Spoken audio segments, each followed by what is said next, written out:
அனைவருக்கும் வணக்கம். சிம்ம ராசினியர்களுக்கு நிகழ்ந்து கொண்டிருக்கும் ஜூன் மாதம் 8ஆம் தேதி சந்திரனுடைய ஆட்சி வீடான கடக ராசியில் நீச்சம் பெற்று சஞ்சரித்து வந்த செவ்வாய் பகவான் 8/6/2025 தேதி முதல் சூரியனுடைய ஆட்சி வீடான சிம்ம ராசிக்கு பயிற்சியாகி அங்கு ஏற்கனவே சஞ்சரித்து கொண்டிருக்கும் நிழல் கிரகமான கேதுவோடு இணைகிறாரு. இதன் காரணமாக சிம்மராசினியர்களுக்கு என்ன மாதிரியான நன்மைகள் எல்லாம் ஏற்பட இருக்கு? குறிப்பா இந்த செவ்வாயினுடைய ஜென்மராசி சஞ்சாரத்தின் காரணமாக சிம்மராசினியர்கள் தளபதியாக வளம் வரக்கூடிய ஒரு தருணமாக தான் அமைஞ்சிருக்குதுங்க. அந்த வகையில இக்காலகட்டங்கள்ல கிரகங்களுடைய சஞ்சார நிலைகள் என்ன என்று பார்க்கும்போது மேஷத்தில் சுக்கிரனும், ரிஷபத்தில் சூரியனும், மிதுனத்தில் சூரியனும் புதனும், சிம்மத்தில் கேதுவும் செவ்வாயும்,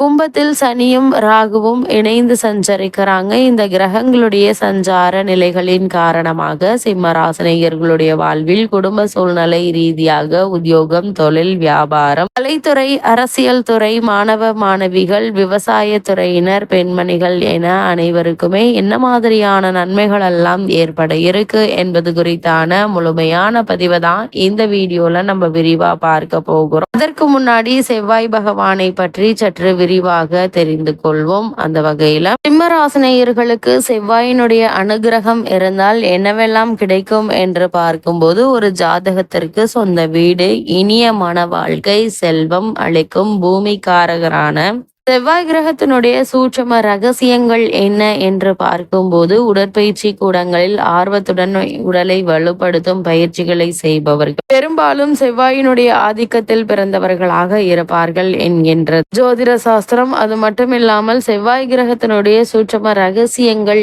என்ன என்று பார்க்கும்போது ஜோதிட சாஸ்திரத்தில் பூமிக்காரகன் என்று அழைக்கப்படும் செவ்வாய் இளமை துடிப்புள்ள கிரகம். செவ்வாய் சிவந்த நிறம் கொண்டவர் என்பதால் சிவப்பு நிறத்திற்கு இவர் அதிபதியாகிறார். பூமிக்காரகன் என்பதால் மண்ணில் செய்யக்கூடிய விஷயங்கள், மண்ணால் செய்யக்கூடிய மண்பாண்டங்கள், நெருப்பு சம்பந்தமான வேலைகள், ரத்தம் சம்பந்தப்பட்ட மருத்துவ விஷயங்கள், ஆயுதம் சம்பந்தப்பட்டவை, இராணுவம், பவளம், துவரம் பருப்பு, வீரியம், இராணுவ தலைமை ஆகியவற்றிற்கு அதிபதியாகிறார். நவகிரகங்கள்ல மனதை இளமையாக வைத்திருப்பவர் புதன் என்றால் உடலை இளமையாக வைத்திருப்பவர் செவ்வாய். ஆரோக்கியமான முறுக்கேறிய உடல் செவ்வாயை குறிக்கும். மிகச்சிறந்த விளையாட்டு வீரர்களை, போர் வீரர்களை உருவாக்குவதும் செவ்வாய்தான். குழந்தை முதல் வயோதிக பருவம் வரையிலான மனித வாழ்க்கையில் 35 வயதுக்குட்பட்ட இளைய பருவத்தை செவ்வாய் குறிக்கிறார். இந்த காலகட்டத்தில்தான் முன் யோசனை இல்லாமல் தடாலடியாக நம்மை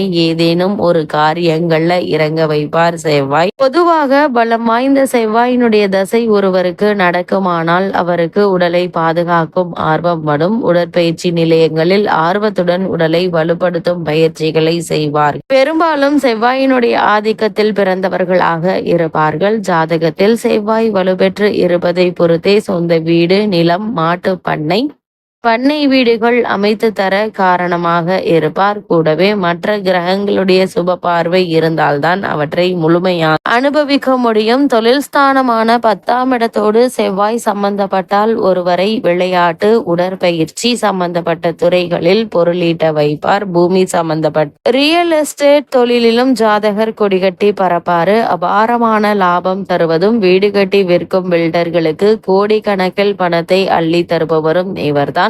அப்படிப்பட்ட செவ்வாயினுடைய இன்னொரு வீடான காலபுருஷ தத்துவத்தில் 8ஆம் இடமாக வருவதால இன்சூரன்ஸ், மார்க்கெட்டிங் போன்ற துறைகளில் லாபம் ஈட்டச் செய்வார். ஒருவர் செய்யும் வேலை, தொழில் போன்றவற்றை குறிக்கும் 10ஆம் இடம் எனும் தொழில் ஸ்தானம் விருச்சகத்தோடு சம்பந்தப்படும் நிலையில் சிலருக்கு கமிஷன் வகையில் லாபம் பெறும் தொழிலாக அமையிருக்கு.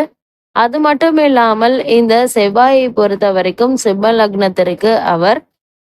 லக்னத்திற்கு இவர் திரிகோணஸ்தானத்திற்கு அதிபதியாகி 9ஆம் வீட்டில் அமர்வது நல்ல ஒரு நிலை அல்லங்க. அதற்கு பதிலாக 9ஆம் வீட்டிற்கு 8ஆம் வீட்டான 4இல் ஆட்சி பெறுவதே யோக நிலையை அளிக்கக்கூடிய ஒரு கிரக சஞ்சாரமா அமைஞ்சிருக்கு. இதனால் எதிர்பாராத பல முன்னேற்றங்கள் உங்களுடைய வாழ்வில் ஏற்படக்கூடிய ஒரு தருணமாக தான் இக்காலகட்டம் அமைஞ்சிருக்குது என்பதை கிரக நிலைகள் தெளிவுபடுத்துது. அது மட்டும் இல்லாம செவ்வாய் பகவானின் ஆதிக்கம் யார் மீதெல்லாம் இருக்கும் என்று பார்க்கும்போது, செவ்வாய் பகவானுடைய ஆதிக்கம் நிறைந்தவராக செவ்வாய்க்கிழமை உள்ளதுங்க. அந்த கிழமைகள்ல பிறந்தவர்கள் எப்படி இருப்பார்கள் என்று பார்க்கும்போது, மனித பிறப்பானது நவ கிரகங்களுடைய அமைப்பு எப்படி இருக்கிறதோ அதை பொறுத்து அவர்களுடைய ஜாதகமும் அமைகிறதுங்க. அதே போல் வாழ்க்கையின் பயணங்களும் இருக்கும். சில ஜாதகங்களை பொறுத்தவரை ஏதேனும் ஒரு கிரகத்தினுடைய ஆதிக்கம் அதிகமாக இருக்கும். அந்த கிரகத்தை போலவே ஜாதகக்காரர்களின் மனநிலையும் இருக்கும் என்பது ஐதீகமாக உள்ளது. அனைத்து கிழமைகளிலும் கிரகங்களை அடிப்படையாக கொண்டுள்ளது. அதாவது திங்கள் என்றால் சந்திரன், ஞாயிறு என்றால் சூரியன். இதுபோல் ஒவ்வொரு கிழமைகளிலும் பிறந்தவர்களும் அந்தந்த கிரகத்தால் ஆளுமை செய்யப்படுகின்றன. இந்த நிலையில் செவ்வாய்க்கிழமை அன்று பிறந்தவர்கள் குறித்து விளக்கமாக இங்கே பார்க்கலாம். நவகிரகங்களை பொறுத்தவரையில் சூரிய பகவான் ராஜாவாகவும் செவ்வாய் தளபதியாகவும் அழைக்கப்படக்கூடியவர். அப்படிப்பட்ட செவ்வாயினுடைய இந்த பெயர்ச்சியின் காரணமாக சிம்மராசினியர்கள் தளபதியாக வலம் வரக்கூடிய ஒரு தருணமா தான் இந்த செவ்வாய் பெயர்ச்சி அமைஞ்சிருக்குதுங்க. இப்போ இவ்வளவு மேன்மைகள் கொண்ட செவ்வாய் பகவான் உடல் வலிமையையும் மன வலிமையையும் தரக்கூடியவர். இவர்களுடைய குணாதிசயங்களை பொறுத்த வரைக்கும் செவ்வாய்க்கிழமை அன்று பிறந்தவர்கள் செவ்வாய் பகவானுடைய ஆதிக்கம் நிறைந்தவர்களாக இருப்பார்கள். பொதுவாகவே அழகான தோற்றம் உடையவர்களாக இருப்பார்கள். மனதளவில் நல்ல எண்ணங்களை கொண்ட இவர்கள் எதையும் போராடி பெறக்கூடியவர். மற்றவர்களின் மீது அக்கறை காட்டும் குணம் அதிகம் உண்டு. போலியான விஷயங்களை வெறுக்கக்கூடியவர்கள். அது மட்டும் இல்லாமல் இக்காலகட்டத்தை பொறுத்த வரைக்கும் இவர்களுடைய வேலை தொழில் சார்ந்த விஷயங்களில் திறமையாக செயல்பாடுகள் இருக்கும். படுத்துவிட்ட தொழிலாக இருந்தாலும் அதனை தூக்கி நிறுத்தும் பலம் இவர்களுக்கு உண்டு. மன தைரியத்தோடு எதையும் எதிர்கொள்ளும் திறன் உள்ளவர்கள். பணம் சம்பந்தப்பட்ட தொழிலில் இவர்களுக்கு இணை இவர்கள் மட்டுமே. வேலை சம்பந்தப்பட்ட விஷயங்களில் எப்பொழுதும் இவர்களுக்கு வெற்றிதான் கிடைக்கும். அந்த வகையில் சிம்மராசினியர்களுக்கு இந்த செவ்வாயினுடைய பெயர்ச்சியின் காரணமாக மேலும் என்ன மாதிரியான நன்மைகள் எல்லாம் ஏற்பட இருக்கு என்று பார்க்கும்போது, ராசிநாதனான சூரியன் தசம கேந்திரத்தில் பலமாக இருக்கிறார். அவரோடு தன குடும்பாதிபதி புதனும் இணைந்திருப்பது நற்பலன்களை தரும் விதத்தில் அமைஞ்சிருக்குது. தொழில் ஸ்தானம் சிறப்பாக இருக்குங்க.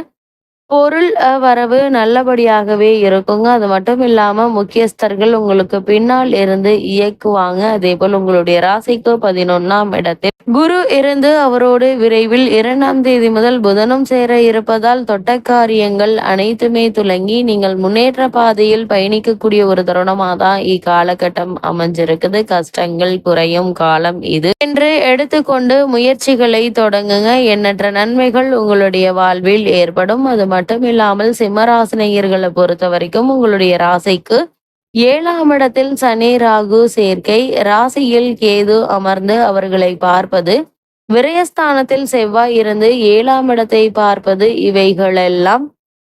இவைகளெல்லாம் குடும்ப பிரச்சனைகளை குறிக்குதுங்க. குடும்பத்தில் விட்டு கொடுத்தல் அவசியங்க. அது மட்டும் இல்லாம வாழ்க்கை துணைவரின் ஆரோக்கிய விஷயங்கள்ல மிகுந்த கவனத்தோடு இருப்பது நல்லது. சிறு உடல் உபாதை என்றாலும் கூட உடனே மருத்துவரிடம் அணுகி அதற்கான சிகிச்சை எடுத்துக்கொள்வது மிக மிக நல்லது என்பதை கிரகநிலைகள் மீண்டும் மீண்டும் அறிவுறுத்துதுங்க. எல்லா விஷயத்திலும் கவனம் தேவை. அதே போல் சிம்மராசினியர்களுக்கு இந்த செவ்வாய் பயிற்சி காலகட்டங்கள்ல கிரகநிலைகளின் ரீதியாக கூறப்படும் பரிகாரம் என்ன என்று பார்க்கும்போது, ஜென்மத்தில் கேது இருப்பதால் விநாயகரை விடாமல் வணங்குங்க. எண்ணற்ற நன்மைகள் உங்களுடைய வாழ்வில் ஏற்படும்.